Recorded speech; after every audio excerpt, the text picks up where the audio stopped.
Ce qu'on avait à cœur ce matin, comme Charlie l'a introduit un petit peu, c'est la soumission à Dieu. La soumission en général, en fait. Et ce genre de thème, c'est comme l'humilité. Tu sais, on peut en parler, mais on n'est jamais au point de Jésus, quoi. Il n'y a que lui qui est vraiment au top du top. Mais donc voilà. Pour moi, la soumission à la base, c'était... moi, je connaissais pas mal le combat, la boxe. Pour moi, la soumission, c'était clé de bras, c'était étranglement, c'était ça en fait, c'était signe de faiblesse. Et en fait, quand j'ai rencontré le Seigneur, j'ai commencé à vraiment me soumettre à lui d'une manière que avant je me soumettais pas parce que je sentais pas qu'on m'aimait. Et pour pouvoir se soumettre, il faut d'abord qu'on se sente aimé. Et donc ça, c'est vraiment quelque chose de fort. Et pour pouvoir se soumettre complètement à Dieu en pouvant tout perdre, il faut qu'on se sente aimé par lui. Parce que trop souvent, on ne veut pas se soumettre à lui parce qu'on ne sait pas combien il nous aime. On ne sait pas combien il nous aime, quel amour il a pour nous. Et voilà. Donc, pour commencer ce message, je voulais parler déjà qu'il y a deux types d'hommes sur la terre. Il y a les bêtes et les autres. Non, c'est pas vrai. il y a deux races en fait. Il y a la race adamique et la race christique. Il y a celle qui vient d'Adam et celle qui vient de Christ. Et pour moi, ça c'est vraiment fort parce que j'ai été un fils d'Adam pendant 18 ans et maintenant ça va faire bientôt 6 ans que je suis un fils de Dieu. Et c'est plus du tout la même chose. Et je voulais commencer par rapport à la soumission de parler de ça. Parce que quand on lit dans 1 Corinthiens 2,13 jusqu'à 3,3, on nous parle des types d'hommes. Vous savez, donc il y a le type christique et le type adamique. Donc celui qui vient d'Adam, la semence d'Adam, le pécheur. Dans 1 Corinthiens, il parle de l'homme naturel. Vous savez, donc je peux lire le passage. Et nous en parlons non avec des discours qu'enseigne la sagesse humaine, mais avec ceux qu'enseigne l'Esprit de Dieu, en employant un langage spirituel pour les choses spirituelles. Mais l'homme naturel n'accepte pas les choses de l'Esprit de Dieu parce que c'est spirituellement qu'on en juge. Donc, l'homme naturel, c'est l'homme adamique. Donc, c'est celui qui ne veut pas entendre parler de Dieu, c'est celui qui ne veut pas se soumettre à Dieu, c'est celui qui fait ce qu'il veut, quand il veut, comme il veut, avec qui il veut, et c'est tout. C'est lui son propre maître, c'est lui son propre Seigneur. Donc ça, c'est d'une part. Maintenant, la deuxième part, donc sous l'homme christique, l'homme spirituel, au contraire, juge de tout. Il n'est lui-même jugé par personne, car qui a connu la pensée du Seigneur pour l'instruire? Or, nous avons la pensée de Christ. Pour moi, frère, ce n'est pas comme des hommes spirituels que j'ai pu vous parler, mais comme à des hommes charnels, comme à des enfants en Christ. Donc là, on voit bien les deux types d'hommes dans l'homme de Dieu, en fait. Il y a l'homme spirituel et l'homme charnel. Et en fait, l'homme charnel, en quelque sorte, il est exactement comme l'homme naturel, sauf qu'il connaît Dieu. Il sait que Dieu existe, il lui a peut-être même donné son cœur, il lui a donné sa vie, il est même sauvé, franchement, il est même sauvé, mais il continue à vivre comme s'il était son propre Seigneur, comme s'il pouvait faire ce qu'il voulait, quand il voulait, comme il voulait, et il fait ce qu'il veut en fait. Et du coup, c'est ça aussi, c'est l'immaturité spirituelle. Donc tout en fait dans sa vie tourne autour de lui-même. Alors que l'homme spirituel, tout tourne autour de Christ. Tout tourne autour de Christ, pardon. C'est la grosse différence entre les deux. Après, je dis bien, on est tous, je pense qu'on est tous des hybrides. On est un petit coup charnel, un petit coup spirituel, et j'espère qu'on va de gloire en gloire et de victoire en victoire et qu'on devient de plus en plus spirituel jour après jour. Mais trop souvent, voilà, quand on choisit l'égoïsme plutôt que le don, quand on choisit de regarder à soi-même plutôt qu'à l'autre, on est charnel. Quand on commence à donner à l'autre, quand on commence à être généreux, quand on commence à bénir l'autre, on est spirituel. Et en fait, l'homme spirituel, c'est l'homme soumis à l'Esprit de Dieu, en fait, qui vit à l'intérieur de soi-même. Donc vous êtes OK avec moi pour jusque-là? Ça va? OK. Je vous ai donné du lait, non de la nourriture solide, car vous ne pouviez pas la supporter, et vous ne le pouvez même pas à présent, parce que vous êtes encore charnel, et vous ne marchez pas selon l'homme, donc les disputes, la jalousie, l'orgueil. Donc Paul, il est assez chaud quand même sur ce passage, parce que il dit, voilà, je peux pas vous donner du steak parce que vous n'avez pas encore des dents pour le croquer. Et donc ça peut être un peu violent, ça peut être je suis pas assez grand. Mais Paul, il le voit, il voit très bien les réactions, il voit très bien les caractères. Et ce que tu fais n'est pas forcément qui tu es, mais ce que tu fais découle de ce que tu penses. Donc, si de ta bouche, il n'y a que de la jalousie, il n'y a que de la dispute, il n'y a que même du rejet, tu es encore dans une partie charnelle, parce que tu regardes encore à toi-même. Et Paul, après, il va plus loin. Il dit, quand l'un dit « moi je suis de Paul » et un autre « moi je suis d'Apollos », n'êtes-vous pas des hommes?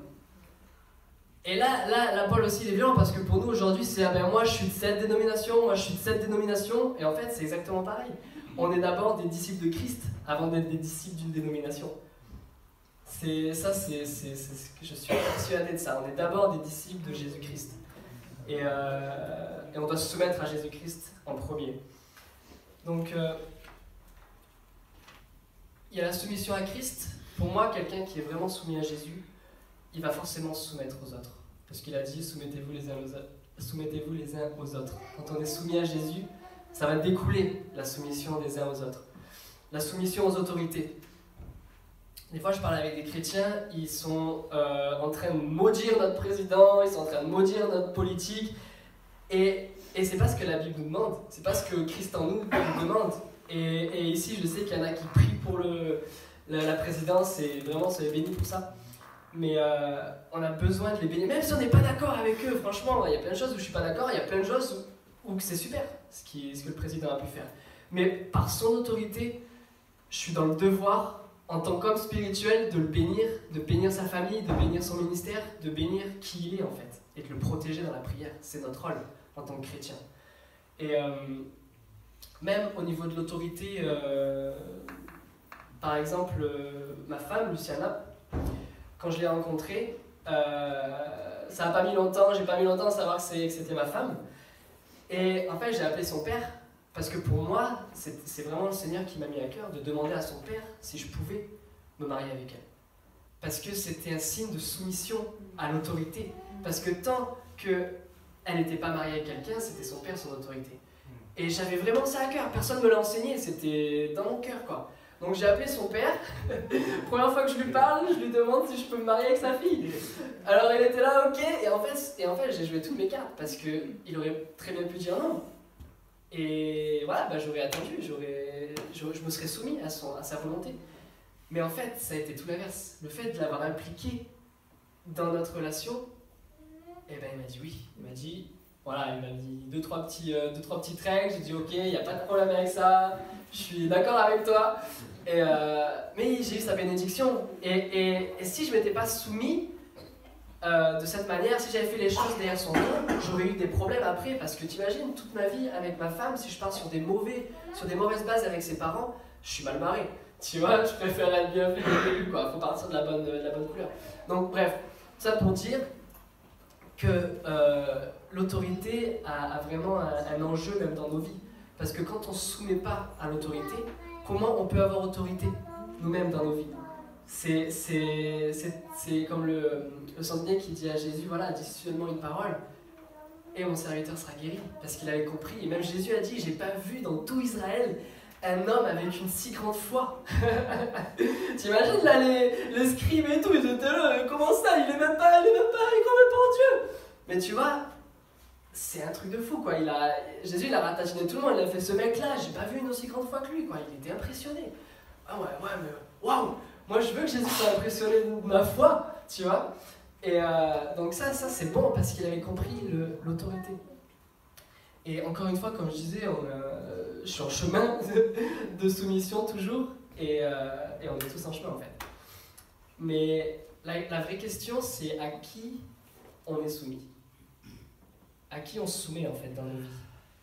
Parce que la soumission, c'est quoi? C'est donner autorité à quelqu'un ou à quelque chose d'avoir un pouvoir sur moi. C'est ça l'autorité en fait. C'est donner à quelqu'un ou à quelque chose le pouvoir de parler dans ma vie ou le pouvoir de faire une chose dans ma vie. Donc à qui nous sommes soumis? À qui nous donnons autorité dans notre vie? Est-ce qu'on donne l'autorité à notre compte en banque? Est-ce qu'on se soumet à notre compte en banque quand on doit faire une chose? Ou est-ce qu'on se soumet à Dieu? Même si mon compte en banque me dit fais pas ça, si Dieu me dit fais ça, alors je le fais. Même si mon compte en banque me dit fais pas ça. Parce que Jésus est plus grand que mon compte en banque. Tu vois, quelle est dans la place de mon cœur, où est le Seigneur par rapport à ça? Est-ce que c'est mes sentiments qui me dirigent? Est-ce que je suis soumis à mes sentiments? Oh, je suis pas bien, je peux rien faire. Ou est-ce que je suis soumis au choix que Christ me donne? Trop souvent, on est soumis à nos sentiments, à notre âme qui va pas bien, et on se soumet à elle. Alors que David nous dit, mais mon âme, reste dans le silence, tais-toi, chut, je veux pas t'entendre. Glorifie le Seigneur. Des fois, j'ai pas envie, quand tout le monde on se réveille, mon âme, réveille-toi, adore le Seigneur. C'est pas toi qui décides. Amen. C'est pas notre âme qui nous décide, c'est nos choix qui sont inspirés par la pensée du ciel, qui doivent diriger nos vies, et pas nos sentiments, pas notre compte en banque, et même nos amis. Des fois, on a des amis qui sont qui sont pas vraiment des amis. On les aime, on les apprécie, on passe du bon temps ensemble, on rigole, mais le 3/4 du temps, je dis pas dans le monde forcément chrétien, mais tu vois, moi avant, mes collègues, ils proposaient des clubs, proposaient de sortir, on faisait plein de trucs ensemble, mais quand tu regardes au final, qu'est-ce qui me donnait dans ma vie? Ils me donnaient pas des choses qui faisaient que ça m'élevait. Et moi, pareil pour eux, c'était pas de l'amour en fait. C'était viens, on va se détruire ensemble. Viens, on va gâcher notre vie ensemble. C'est trop bien, on va aller dans un trou. Et voilà. Donc, nous ne laissons pas guider par des aveugles parce qu'on va finir dans un trou. Nous ne laissons pas guider par des aveugles parce qu'on va finir dans un trou. On va finir au fond du trou. Et ça, pour moi, c'est aussi fort. Même le premier des psaumes, il nous dit, je le reformule avec mes mots, mais ne te soumets pas à l'homme méchant pour avoir des conseils. Des fois, je vois des jeunes chrétiens qui vont voir des gens où leur vie est pas du tout en règle. Je dis pas qu'on est tous en chemin, tu vois. Mais il y a des choses, des principes de base que si tu les as pas dans ta vie, c'est compliqué de pouvoir donner des conseils à quelqu'un si toi-même tu vis pas ce que tu prêches, tu vois. Et je dis, mais pourquoi tu vas voir cette personne alors que tu vois pas, je comprends pas en fait, tu vois. À qui on donne autorité?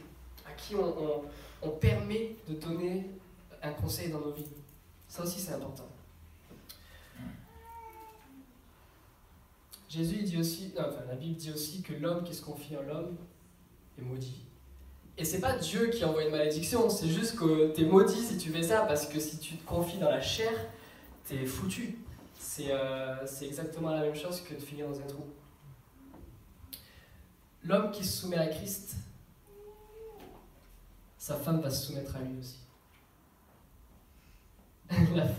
L'homme qui se soumet à Christ, sa femme lui sera soumise aussi. Parce que je ne peux pas demander à ma femme de se soumettre à moi si d'abord je ne l'aime pas. Si d'abord je ne lui démontre pas mon amour. Et j'ai essayé et ça ne marche pas. Soumets-toi femme, c'est écrit dans la Bible. Mais non, ça ne marche pas comme ça si moi d'abord je ne l'aime pas. Et c'est pareil avec Jésus. C'est lui qui nous a aimés le premier, c'est lui qui nous a créés avant la fondation du monde, qui avait pensé à nous avant toute chose en fait. Donc c'est parce qu'il m'aime que je me soumets à lui. C'est parce que j'aime ma femme qu'elle se soumet à moi. C'est d'abord nous qui devons aimer pour que les gens se soumettent à moi. C'est comme une fois, j'avais un collègue et je suivais un jeune dans la foi qui avait faim. Et à chaque fois qu'on se voyait, il était là, ouais, avec tout ce que je disais, il était ok, tu sais, il donnait son avis. Et j'ai mon autre pote, il dit, ouais, mais moi je vais pas être comme lui, à te dire toujours oui. D'ailleurs, pourquoi il dit toujours oui comme ça? Pourquoi il est si, tu vois? Je fais, tu sais pourquoi? Parce que j'ai investi ma vie avec lui. Je le prends par la main, tu vois, je l'aide dans ses galères, je donne de ma vie, de mon temps pour lui, tu vois, de mon argent même pour lui. Et c'est pour ça qu'il se soumet dans un sens. Mais c'est dans l'amour qu'il se soumet. Il n'était pas mon petit toutou.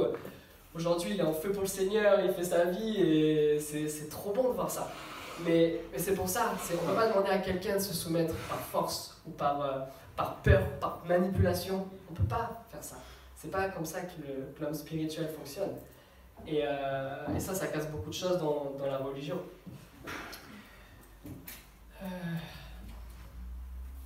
Donc je crois que la soumission vient avec l'humilité, avec l'enseignabilité, avec le respect. Tout ça, ça vient ensemble en fait, quand on se soumet, tu vois. Si t'es pas enseignable, bah, en fait, tu te soumets pas à ce qui peut venir toucher ton cœur. Si t'es pas dans l'humilité, tu es dans l'orgueil, tu vois, par rapport à ce que quelqu'un veut te donner. Et c'est du respect, quoi.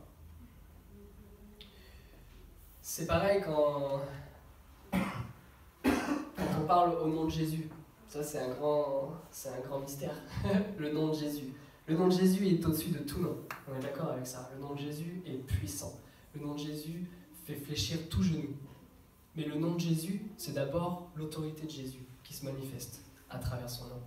C'est pas moi qui dis au nom de Jésus avec mon intention et ma propre... avec ce que je veux faire en fait, en disant au nom de Jésus, c'est réglé.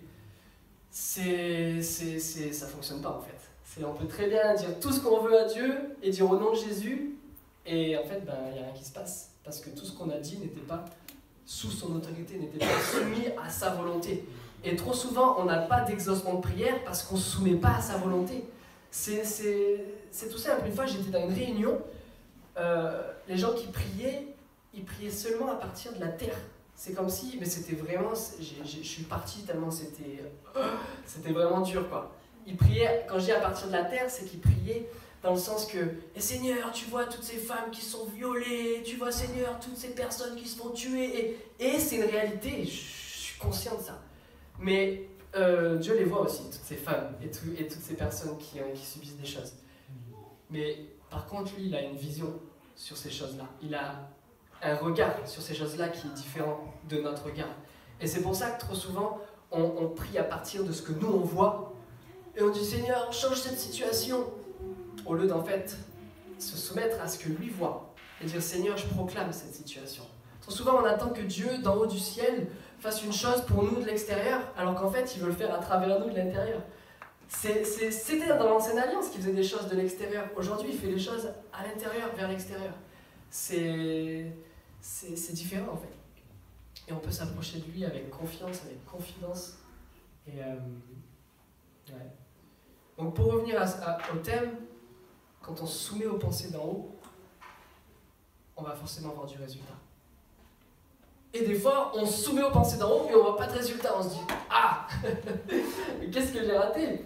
Et on est tous en chemin là aussi. Il n'y a que Jésus qui a eu 100% de guérison, il n'y a que Jésus qui a eu 100% de miracles. Quand il parlait, il y a quelque chose qui se passait.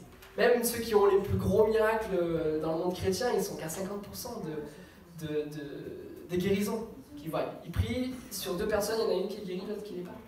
Je schématise quand je dis ça. Mais c'est une réalité.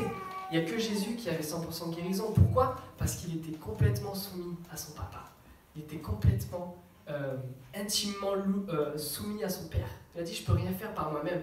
Je ne peux rien faire par moi-même. Tout ce que je fais, je vois le Père le faire d'abord. Et nous, souvent, c'est... je le fais et je demande à Dieu de m'aider dans ce que je fais. Seigneur, j'aimerais faire ça, est-ce que tu peux le bénir s'il te plaît? Parce que ça me tient vraiment à cœur. Et tu dis, et en plus on lui donne des versets et tu dis que c'est toi qui donnes le désir et le faire. Mais tu vois, il faut arrêter l'hypocrisie en fait. On doit rester soumis à la vérité qui est en nous, celle de l'amour. Parce que si on fait des choses sans amour, comme l'a dit Claude qui était là il y a 2 jours, ça sert à rien quoi. Si on fait des choses sans amour, ça sert à rien. Et des fois on a besoin aussi de se prouver des choses ou d'essayer des choses. Mais le but c'est que lui soit incarné, que lui soit visible. Parce que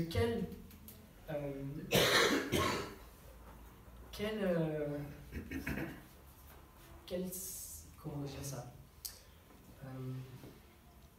Qu'est-ce qu'on peut donner au monde?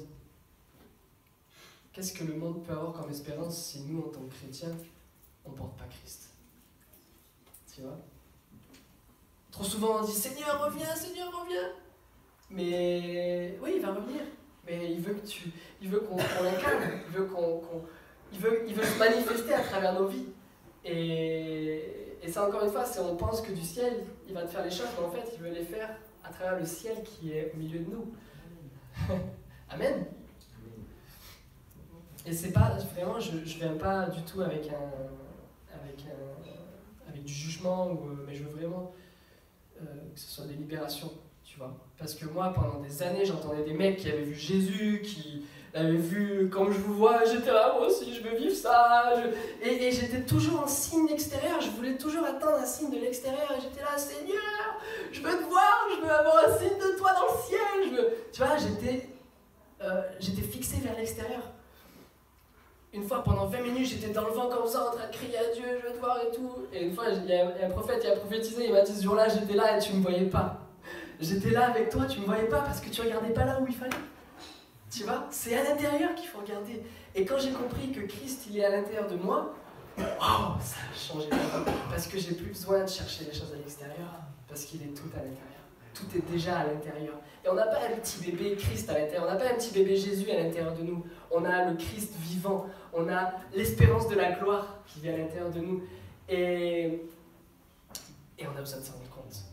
Et ça, le seul moyen que le Christ puissant à l'intérieur de nous, il s'incarne, il se manifeste, il change le monde autour de nous, c'est de mourir à nous-mêmes. C'est de mourir à nous-mêmes. Il n'y a pas d'autre solution en fait.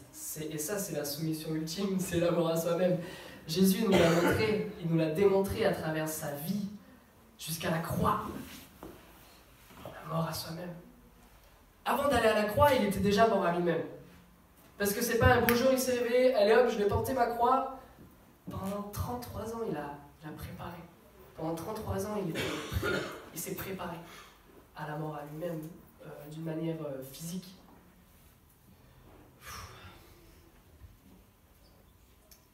La graine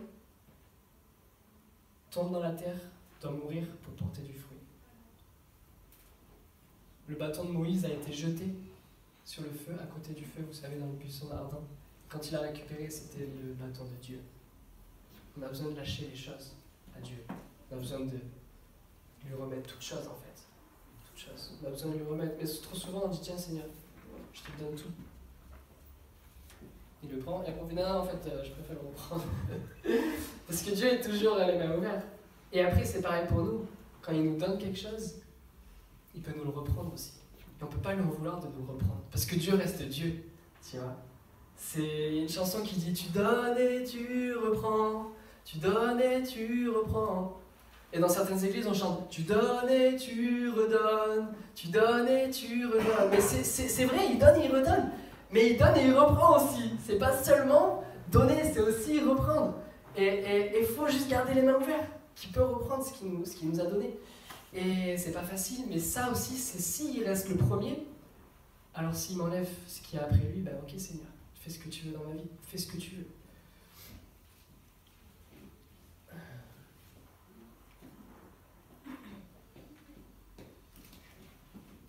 Le manque de soumission à l'homme révèle le manque de soumission à Dieu.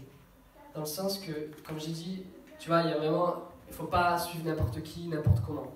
Mais quand on ne se soumet pas à une personne qui est plus sage que nous, ou qui a plus de foi, ou qui a une parole de connaissance, on ne se soumet pas à l'autorité. On ne se soumet pas à Jésus, du coup, tu vois. Et même si ça ne nous plaît pas, et même si je suis sûr d'avoir raison, je suis sûr de mon truc, mais tu es plus sage que moi.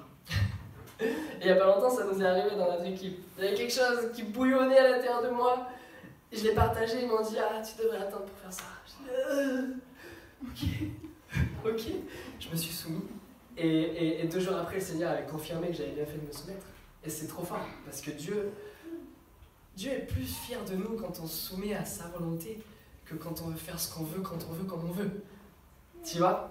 Ça, le truc de faire ce qu'on veut, comme on veut, quand on veut, c'est un principe diabolique, en fait. Tu lis la Bible satanique, c'est fais ce que tu veux, comme tu veux, quand tu veux, avec qui tu veux. Il n'y a pas de problème. Mais nous, en tant que chrétiens, le premier qui doit être dans nos cœurs, c'est Jésus. Tout doit tourner autour de Jésus, mais dans le sens que on fait trop de séparation en fait entre on va dire le christianisme et les gens du monde, tu vois. On fait trop de distinctions de cette manière. Moi, je connais des gens, et je vous assure, je connais des gens qui ne sont pas chrétiens, qui sont plus soumis à leur conscience que des chrétiens soumis au Saint-Esprit. Et ça, c'est violent. Ça fait mal. Et devant Dieu, c'est lequel? Lequel est le plus juste? Il n'y a que Dieu qui peut juger ça. Mais j'ai vu des non-chrétiens être plus soumis à leur conscience que des chrétiens soumis au Saint-Esprit. Et Paul, il en parle de ça. Donc ça, c'est la seigneurie de Jésus. Jésus est Seigneur. Oh Seigneur, Seigneur, Seigneur. Seigneur. Des fois, dans notre manière de prier, on dit Seigneur, écoute, ton serviteur parle. Alors qu'en réalité, c'est Seigneur, parle, ton serviteur écoute. On est tellement rapide à vouloir parler, on est tellement rapide à vouloir faire les choses, au lieu de l'écouter, au lieu de se soumettre à sa volonté. Et je dis pas, la foi, c'est comme il dit Paul, c'est à travers un miroir un peu flou qu'on voit les choses. Donc oui, on avance à petits pas, mais avec une conviction du Saint-Esprit. Tu vois, on avance. Donc voilà, ce que je disais, c'est qu'on fait trop de distinction entre ces deux choses. Et en tant qu'Église, on doit porter cette lumière. En tant qu'Église, on doit en fait incarner Jésus. Là, peu importe où on se trouve. Quand tu passes du temps avec les gens qui ne connaissent pas Dieu, ben, tu vois bien qu'ils marchent sur la gravité terrestre. Ils sont là, c'est lourd. Waouh, c'est lourd, c'est lourd, c'est lourd. Et des fois, tu passes du temps avec des chrétiens et waouh, c'est lourd, c'est lourd, c'est lourd. C'est pareil, il n'y a pas de distinction.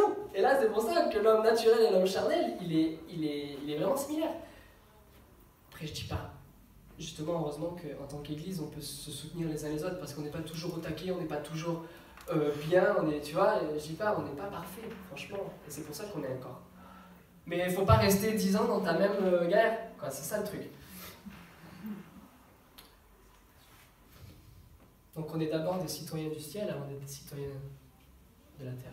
Citoyens français, anglais, américains, peu importe. On est d'abord des citoyens du ciel.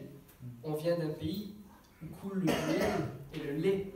On vient d'un pays avec l'espoir de la vie éternelle. On vient d'un pays où Jésus est le roi. C'est de ce pays-là qu'on vient. Et comment on peut donner envie aux autres si nous-mêmes on ne vit pas ces choses-là de ce pays? Si on est toujours soumis entre ma vie charnelle, ma vie spirituelle, l'ancienne alliance, la nouvelle alliance, c'est compliqué. Mais ce que je crois, c'est que tant qu'on reste fixé nos yeux sur Jésus, on ne peut que avancer, on ne peut que voir des choses qui changent nos vies, qui changent la vie des autres. On habitait à Marseille avant, et une fois tous les 3-4 mois, on rentrait, on était dans un immeuble, et il y avait un mec complètement bourré. On rentrait, on se disait, ah, ok, il doit être là quelque part dans l'immeuble, tu vois. Et en fait, il était couché par terre, complètement défoncé, complètement alcoolisé. Voilà, enfin, je vous passe les détails, mais c'était pas beau à voir. Et là, tu te dis, bon, qu'est-ce que je fais? Une fois, 2 fois, ça va, tu vois, tu passes à côté de lui, tu as de la compassion, voilà, t'es un bon chrétien, tu vois, donc t'as pas envie d'appeler la police, tu vois, mais d'un autre côté, tu penses à tes enfants, tu te dis, mais c'est pas bon. Donc, tu sais, il y a toujours un truc en nous. Quel est ce que Dieu veut faire? Qu'est-ce que Dieu veut faire dans cette situation? Et un jour, on était là avec des potes, et on arrive, et ce mec-là, il était encore par terre. On fait, bon, les gars, on va aller le voir, on va aller prier pour lui. En tout cas, on va lui demander. On a commencé à lui parler. Et il était bourré, mais il était vraiment conscient de ce qu'il faisait, tu vois. Tu sais, au bout d'un moment, quand t'es tout le temps défoncé, c'est comme si t'étais normal, quoi. Et là, on commence à lui parler. Voilà, on lui parle. On lui parle de Dieu, on lui parle de ce qu'il a fait dans nos vies. On lui parle de l'espérance qu'il y a en Jésus. Et là, mon pote, il a une parole de connaissance. Il lui dit, t'as un problème de poumon. Et le mec, il lui restait 30% de poumon, il était cramé. Il avait le cerveau cramé, enfin, il était tout cramé, le mec, tu vois. Et il avait encore quelques petits neurones qui pouvaient faire quelque chose. Et là, on lui dit, écoute, est-ce que tu voudrais donner ton cœur à Jésus? Est-ce que tu voudrais rencontrer le Seigneur? Est-ce que tu voudrais accéder à la vie éternelle? Et franchement, c'était un agneau, quoi. Il a dit, ouais, il était prêt, il était mûr Et on n'a rien eu à faire, tu vois. Des fois, on est là, on se bat avec les gens, mais donne ta vie à Dieu, tu vas voir, il va changer ta vie, là, là, là, là, là, là. Alors qu'en fait, les gens, il faut juste les cueillir, on n'a pas besoin. Bien sûr, il faut arroser, il faut semer, mais sans vouloir prendre quelque chose pour nous-mêmes. Et là, on l'a juste cueilli, il s'est repenti, il a donné son cœur à Jésus. Et ce mec, il est mort quelques semaines après. Tu vois. Et la femme avec qui il vivait nous a dit qu'il voulait se soumettre à personne. Ni les médecins, ni les psychologues, parce qu'il avait beaucoup de problèmes toute sa vie. Il ne s'est jamais soumis à personne.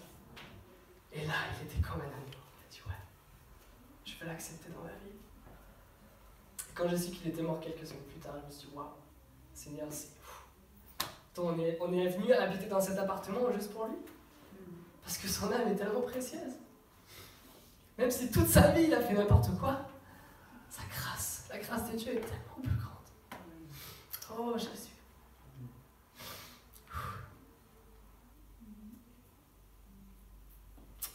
Tu es bon. Même si toute ta vie, tu as fait n'importe quoi, et que tu es sincère, à la fin de ta vie, tu es là, oh, reprends-moi. Je te donne tout, je me repens, je te demande pardon. Il est juste fidèle pour nous sauver. Parce qu'il est bon. Et c'est pour ça que souvent on dit que les meilleurs partent les premiers et les moins bons partent les derniers. Parce que les moins bons, Dieu leur laisse du temps, tu vois, pour se repentir. C'est vrai, quoi, tu vois. Bon, c'est un peu drôle. Mais c'est vrai, c'est un truc qu'on peut remarquer.